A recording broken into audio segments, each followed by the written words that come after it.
Hi, we are Group 2, and today we are going to tackle the following topics. First, we'll discuss communication in the 21st century.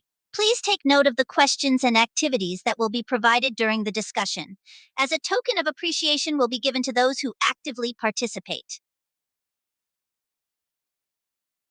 Well, to tell you, we are now in the 21st century, where technology has greatly contributed to the conversation and to the connection of the people. All right, we'll discuss this further. To tell you the truth, people are just getting more smarter and smarter nowadays.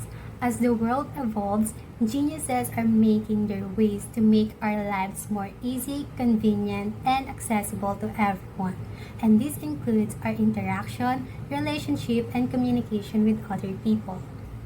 Unlike before, where people can only catch up to the news or their friends' lives once they meet face to face or once they have their hands on the telephones or pens to write letters that will take months or weeks to the recipients, now we have the access and the means to communicate and interact with other people as long as we have the access to the media and the internet.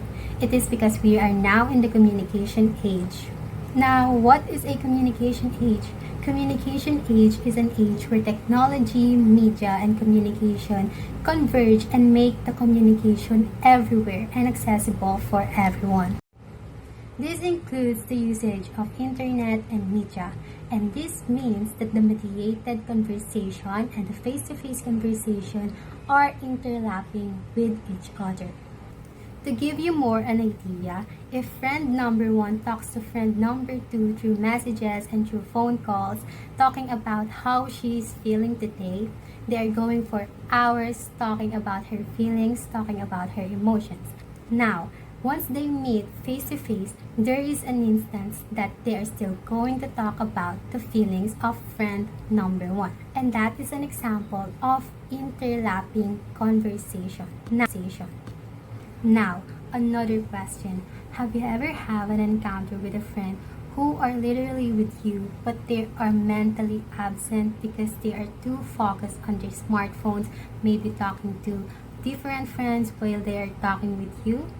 Well, that is also an example of interlapping conversation. Because people in the 21st century are much more ready to communicate whenever, wherever, or whoever they would want to communicate with.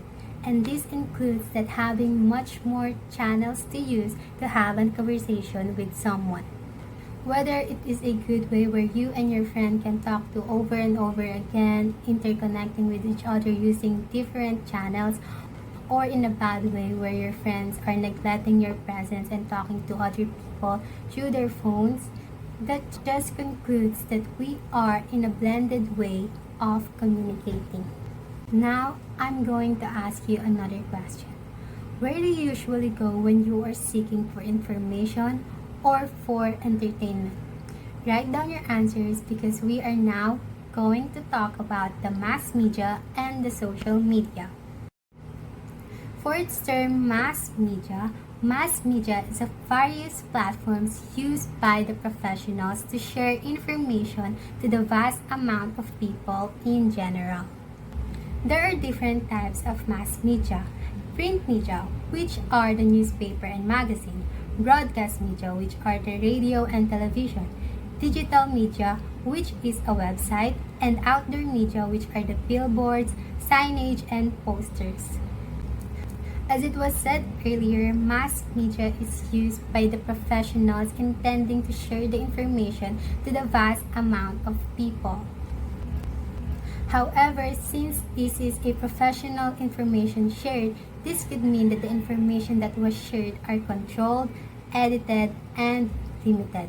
This means that not everything that has to be shared was shared, or not everything that has to be known was known by the people.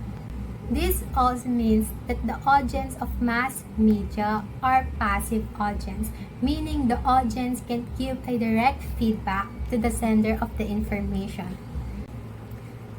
Now, the social media refers to the apps within our reach where we can communicate and know a lot of people from different parts of the world through our digital existence. People on social media share their own opinions, their own thoughts, their own reactions, their own contents, and sometimes they even share their own news. Right, because unlike mass media where the information could be limited or edited, news on social media are sometimes just opinions and wasn't fact-checked by the professionals. It is because social media focuses on the free will of the people. They can share their reactions, they can share whatever they would like to share to the people. This means that the audience of social media are active audience, meaning the audience and the sender of the information are interacting with each other, sharing their own thoughts and their own opinions. To give you a conclusion about the two, mass media are used by the professionals, social media are used by the people with digital existence. What I have discussed are just the tip of the iceberg because I am not the only member of the group too. Now we are going to know more from our other student facilitators and facilitate us with the other topics.